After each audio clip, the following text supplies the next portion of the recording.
Best varicose wines చికిత్సనే పొందండి. నొప్పి లేని చికిత్స కోసం సంప్రదించండి ఎబిస్ హాస్పిటల్. నమస్తే అమ్మా. నమస్తే అమ్మా. మకర సంక్రాంతి శుభాకాంక్షలు మీ అందరికీనమ్మా.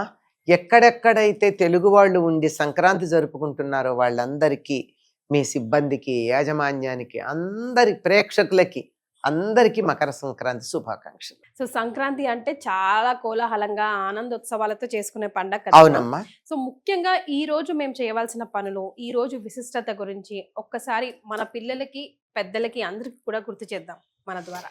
మకర సంక్రాంతి అంటే సూర్యుడు మకర రాశిని సంక్రమించే రోజు, అంటే పొందుట, మకర రాశిలో ప్రవేశించిన రోజు.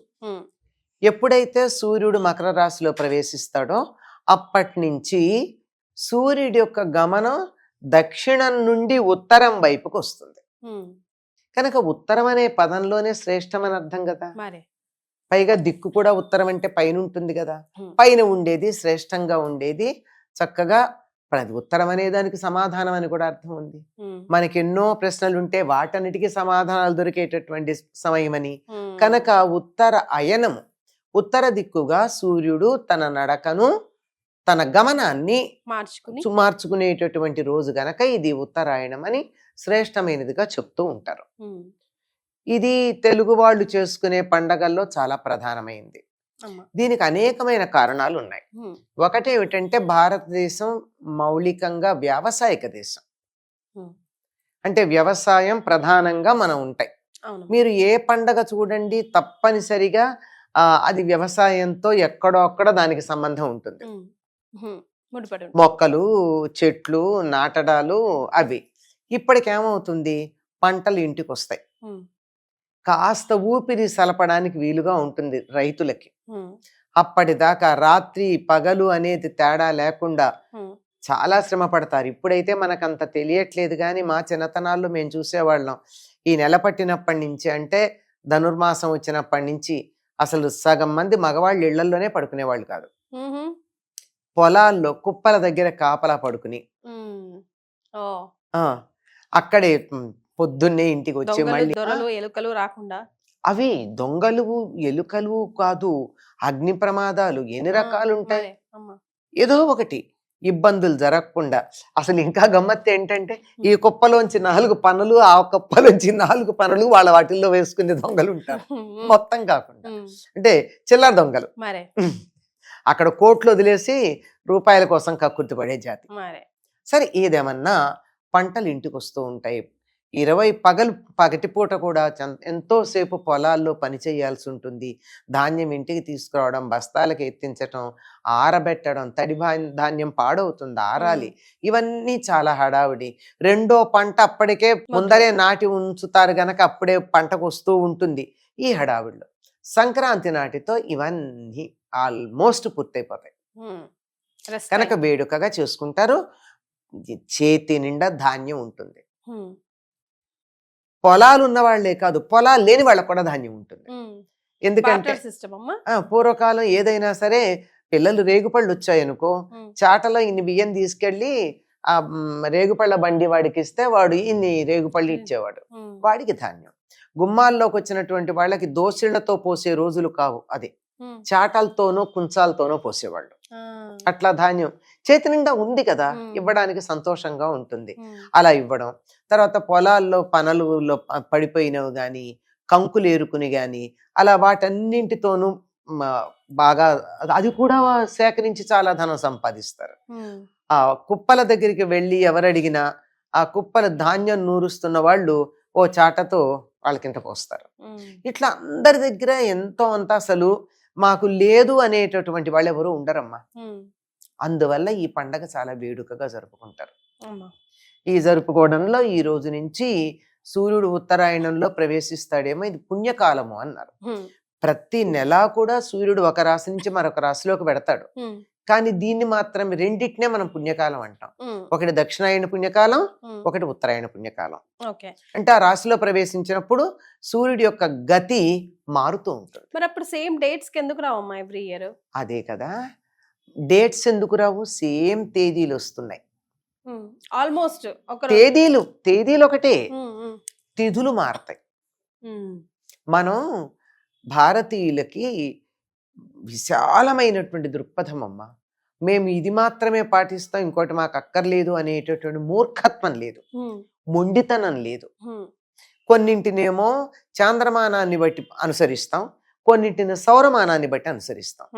ఇప్పుడు విషువులు కానీ అయనాలు కానీ ఇవన్నీ సూర్యుడికి సంబంధించినవి గనక సౌరమానాన్ని అనుసరించి సూర్యుడు ఎప్పుడు ఏ రాశిలో ప్రవేశిస్తాడో వాటిని పరిగణనలోకి తీసుకుంటాం.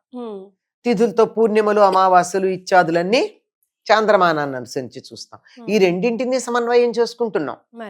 సమన్వయం చేసుకుంటూ తప్పనిసరిగా ఆ సూర్యుడికి సంబంధించినటువంటి విశేషం గనక సూర్యుడు రాసులు మారేదే పరిగణనలోకి తీసుకుంటాం. అందువల్ల ప్రతి సంవత్సరం జనవరి 14 గాని 15 గాని వస్తుంది. ఈ సంవత్సరం అమ్మా, ఈ సంవత్సరం 15 అని అంటున్నారు.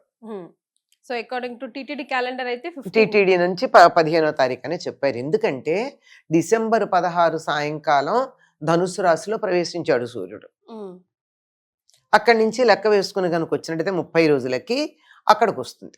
సో అమ్మ, ముఖ్యంగా సంక్రాంతి పూట దాన ధర్మాలు చేస్తే, ముఖ్యంగా దానం ఎలాగో చేస్తూ ఉంటాం అనుకోండి, చాలా మంచిది అంటారు. లభించే పుణ్యం అంతా ఇంత కాదు అంటారు. ఏమేం చేయాలంటారు? దీనికి కారణం కూడా ఒకటి ఉందమ్మా. బలి చక్రవర్తి 3 అడుగులు తాను నాశనం అవుతానని తెలిసి కూడా ఇచ్చాడు కదా, గురువు గారు వద్దంటుంటే కూడా ఇచ్చాడు కదా. మరి దానికి ఫలితంగా శ్రీ మహావిష్ణువు అతడికి భూమండలాన్ని 3 రోజులు పరిపాలించుకునే అధికారం ఇచ్చాడు. కొంతమంది ఏమో ఏమని చెప్తారంటే నరక చతుర్దశి, దీపావళి, తర్వాత బలిపాడ్యమి, ఈ 3 రోజులు అని చెప్తారు. కానీ మన వాళ్ళ విశ్వాసం ఏమిటంటే, ఓణం దగ్గర అనుకునే వాళ్ళు కేరళ ప్రాంతం వాళ్ళు ఓణం అనుకుంటారు. మనకి లెక్క ఏమిటంటే ఈ 3 రోజులు భోగి, సంక్రాంతి, కనుము, ఈ 3 రోజులు భూమిని బలిచక్రవర్తి పరిపాలన చేస్తాడు అని. బలిచక్రవర్తి దేనికి ప్రసిద్ధి? దానానికి ప్రసిద్ధి. కనుక బలిచక్రవర్తికి ప్రీతి కలగాలంటే ఏం చెయ్యాలి? విస్తృతంగా దానాలు చేయాలి. కనుక ఆయన పరిపాలన చేసేటటువంటి సమయంలో దానం చేయడం అనేది చాలా ప్రాధాన్యాన్ని సంతరించుకుంటుంది. పైగా ఇదేమో ప్రతి సంక్రమణానికి కూడా పితృతర్పణాలు ఇవ్వడమును దానాలు చేయడం మంచిదంటారు. అందులో ఇది మరీ ఎక్కువ అన్నమాట. ఎందుకంటే పితృదేవతలు ఇంకా వెళ్ళిపోతారు పైకి. ఎందుకంటే ముందు రోజే ఉత్తరాయణ పుణ్యకాలం రావడానికి ముందు రోజే దక్షిణాయనం అయిపోయి పితృదేవతలు పై లోకాలకి, తమ లోకాలకి తాము వెళ్ళిపోతారు. ఇక నుంచి దేవతల రాజ్యంగా, అంటే దేవతలు ఎక్కువగా ప్రభావం చూపించే కాలంగా పరిగణించబడుతుంది. కనుక వాళ్ళకి సంతృప్తి కలగడానికి పితృదేవతలకి ప్రీతికరమైనటువంటి దానాలు కొన్ని ఉన్నాయి, ఇంకా అందరి దేవతలకి ప్రీతికరమైన దానాలు కొన్ని ఉన్నాయి. ఇవన్నీ ఇస్తారు. అన్నిట్లో ప్రధానంగా నువ్వులు దానం చేయడం అంటారు. అసలు మహారాష్ట్రలో అయితే దీన్ని తిల్ సంక్రాంతి అని అంటారు. నువ్వులు పంచుకుంటారు. కూడా నువ్వులుండలు కంపల్సరీ పెడతారు కదా. అవునమ్మా. మనం ఇప్పుడు శ్రావణ మాసంలో గనక గుగ్గిళ్ళు పెట్టినట్టుగా ఖచ్చితంగా నువ్వులు దానం చేస్తూ ఉంటారు. అంతేకాదు, వాళ్ళు ఇంకా మనం నువ్వులు ఉండలాగా ఇస్తే తీసుకోక కొంతమంది అభ్యంతరం ఉంటుంది. ఆ తెల్లగా ఉండేవి కూడా లోపల నువ్వుతో చేసింది, అది కూడా వాటిని తిల్ అనే పేరుతోనే ఉంటాయి, తెల్లగా ఉంటాయి. కానీ మొత్తం పౌడర్ మంచి పంచదార లాగా, పంచదార పొడులాగా ఇవన్నీ కూడా ఇవ్వడం అన్నది చాలా ప్రధానమైనటువంటిది. ఎందుకు అంటే ఇది పీడ సంబంధమైన రోజులు వెళ్ళిపోయాయి. అదొక్క కొన్ని ప్రాంతాల్లో సంక్రాంతి అంటేనే పీడ రోజులు, పీడ పోయిన రోజు, పీడ పోతుంది అక్కడికి. తర్వాత మకర రాశికి అధిపతి శని. శనికి సంబంధించినటువంటి ధాన్యం నువ్వులు. కనుక ఈనాడు నువ్వులు దానం చేయడం చాలా ప్రధానం. పితృదేవతలకి నువ్వులు ప్రధానం. శని అక్కడ ఉన్నాడు కనుక దానికి శని నువ్వులు ప్రధానం. అందుకని ఏం చేస్తారు, నువ్వులు ఇస్తే ఎవరు తీసుకోరని చెప్పి నువ్వులు అద్దె అరిసెలు తయారు చేస్తారు. అలాగే ఈ సకినాలు చేసేవాళ్ళు కూడానమ్మా నువ్వులేసి చేస్తారు. కొంతమంది వాము జీలకర్రే కాకుండా నువ్వులు కూడా వేస్తారు. అంటే నువ్వుల వాడకం చాలా ప్రధానం. ఎందుకు అంటే ఇప్పటిదాకా చలికాలం కదా, బాగా కాల్షియం కూడా చలి కూడా, వేడి కూడా వేడి ఉంటుంది. బాగా వాడుతూ నెమ్మదిగా దాన్ని క్రమంగా తగ్గించుకుంటూ వచ్చేటటువంటిది కాలం. అందుకని నువ్వులు తప్పనిసరిగా వాడకం అనేది మనకి కనపడుతూ ఉంటుంది. ఈ రోజున మీరన్న దానాల్లో ప్రధానంగా చేసేది గుమ్మడికాయ దానం చేస్తారు. కూష్మాండ దానం అంటారు. ఓ, అవునమ్మా. పెద్ద గుమ్మడి ఎవరికైనా అలా దానం చేసినంత భూమండలం అంతా దానం చేసినంత ఫలితంట. గుమ్మడికాయ ఆకారంలోనే ఉంటుంది భూమి. భూమికి కూడానమ్మా కనపడవు కానీ మన కంటికి ఇలాగే గుమ్మడికి ఎలా అయితే ఇలా తొనలు తొనలుగా ఉంటుందో అట్లాగే ఉంటుంది. దాని పర్వములు అంటారు. అలా ఉంటుంది. అందుకని భూమి గుమ్మడి పండు దానం ఇచ్చినట్టయితే భూమండలాన్ని దానం ఇచ్చినంత ఫలితం ఉంటుందని చెప్పి గుమ్మడిని దానం ఇస్తూ ఉంటారు. వస్త్రదానం చాలా ప్రధానం. వస్త్రాలు ఎప్పుడు కూడా శరీరానికి సంకేతం. వస్త్రం ఇచ్చారు అంటే ఎప్పుడు కాదనకూడదట. ఎందుకంటే మరొక జన్మ, ఈ శరీరం వదిలేస్తే శరీరాన్ని వస్త్రంతో పోలుస్తాం కదా, ఈ శరీరం వదిలేస్తే మరో శరీరం ధరించినట్టు ఆ వస్త్రం తీసుకున్నామంటే మరొక దాటికి మనకి సిద్ధంగా ఉంది అని ఇలా సంకేతంగా చెప్తూ ఉంటారు. వస్త్రాలు చాలా ప్రధానం. వస్త్రదానం చేయడం, నువ్వులు దానం చేయడం, ఏది దానం చేసినా మంచిదే. ప్రధానంగా గుమ్మడి పండు దానం చేయడం ఎక్కువగా చేస్తూ ఉంటారు. మాసం అంతా ముగ్గులు పెడుతూ ఉంటాం కదమ్మా. భోగి రోజు ప్రత్యేకంగా ఒకటి, మళ్ళీ సంక్రాంతి రోజు చుక్కల ముగ్గులు అలా పెడుతూ ఉంటాం కదా. సో దానికి ప్రత్యేకత ఉందమ్మా. భోగి నాడు స్వర్గద్వారాలు మూసుకున్నట్టే ఉంటాయి. అంటే ఇట్లా నలుచదరంగా గదులేసి, గడులు, ఈ గడులు ఇవన్నీ గదులు, స్వర్గంలో ఉన్న గదులు అనమాట. ఇవన్నీ ఒకదాంతో ఒకటి వెళ్ళేది కలుపుకుంటూ పెడతాం గాని మా మధ్యలో తలుపులు తెరిచుండవు.